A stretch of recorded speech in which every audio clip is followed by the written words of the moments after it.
સુરતમાં દિવસે દિવસે ક્રાઇમ રેટ વધી રહ્યો છે. માત્ર ખભેથી ખભે ટકરાવા જેટલી નાનકડી બાબત ઉગ્ર ઝઘડામાં પરિણમી અને આખરે એક વ્યક્તિની હત્યા થઈ ગઈ. સુરતના ઉધના વિસ્તારના બીઆરસી પાસે આવેલા પ્રભુનગરમાં માત્ર ચાલવા બાબતે થયેલી એક સામાન્ય ટક્કરમાં 25 વર્ષીય યુવકની નિર્મમ હત્યા કરી દેવામાં આવી છે. ઉધના પોલીસે આ મામલે ત્વરિત કાર્યવાહી કરી ગણતરીના કલાકોમાં જ આરોપી શિવચરણની ધરપકડ કરી જેલના સળિયા પાછળ ધકેલી દીધો છે. ઘટનાની વિગત મુજબ જો જાણ કરવામાં આવે તો 26 ફેબ્રુઆરી 2026ના રોજ બપોરે અંદાજે 12 વાગ્યાના સુમારે આ બનાવ બન્યો હતો. મૃતક દિનેશ કુમાર નવરત્ન પ્રજાપતિ પોતાના કામ અર્થે ઘરની બહાર નીકળ્યો હતો. તે જ સમયે સામેથી તેનો પાડોશી શિવકરણ બિંદા આવી રહ્યો હતો. પ્રભુનગરની સાંકડી ગલીઓમાં ચાલતા સમયે બંને વચ્ચે અચાનક શારીરિક ટક્કર થઈ ગઈ હતી. એકબીજાના ખભા અડકી જવાની આ સામાન્ય ઘટનાએ થોડી જ વારમાં ઉગ્ર સ્વરૂપ ધારણ કરી લીધું હતું. તો ટક્કર થતાની સાથે જ બંને વચ્ચે જોઈને કેમ નથી ચાલતો તે બાબતે બોલાચાલી થઈ હતી. આ બોલાચાલી જોતજોતામાં ઝઘડામાં ફેરવાઈ ગઈ હતી.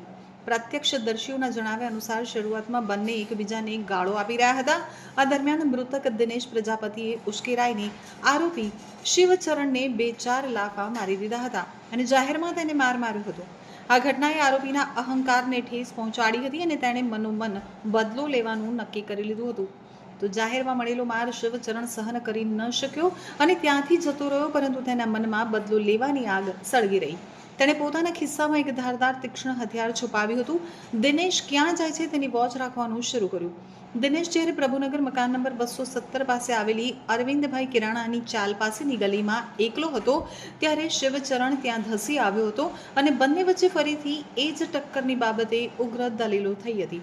સામાન્ય બોલાચાલી દરમિયાન અચાનક શિવચરણે પોતાના ખિસ્સામાંથી તીક્ષ્ણ હથિયાર નીકાળ્યું હતું. દિનેશ કંઈ સમજે તે પહેલા શિવચરણે તેના ગળાના નીચેના ભાગે અને છાતીની બરાબર વચ્ચેના ભાગે જોરદાર ઘા ઝીંકી દીધા હતા. હથિયાર એટલું ધારદાર હતું કે દિનેશના શરીરના મહત્વના અંગોને નુકસાન પહોંચ્યું અને તે લોહીલુહાણ હાલતમાં જમીન ઉપર ઢળી પડ્યો હતો. લોહીનું ખાબોચિયું ભરાઈ ગયું હતું અને આસપાસના લોકોમાં નાસભાગ મચી ગઈ હતી. હત્યા કર્યા બાદ આરોપી શિવચરણ પણ ઘટના સ્થળેથી નાસી છૂટ્યો હતો. તો ઘટનાની જાણ થતાં જ દિનેશની પત્ની સરિતા દેવી દિનેશભાઈ પ્રજાપતિ ત્યાં દોડી આવ્યા હતા અને આક્રંદ કરી મૂક્યું હતું.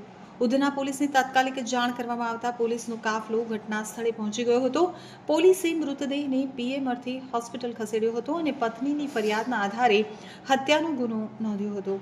ઉધના પીઆઈના માર્ગદર્શન હેઠળ અલગ અલગ ટીમો બનાવવામાં આવી હતી અને સીસીટીવી ફૂટેજ તપાસવામાં આવ્યા હતા. ટેકનિકલ સર્વેલન્સ અને બાતમીદારોની મદદથી પોલીસે ગણતરીના કલાકોમાં જ આરોપી શિવકરણ બિંદાને તેના સંતાવાના સ્થળેથી દબોચી લીધો હતો.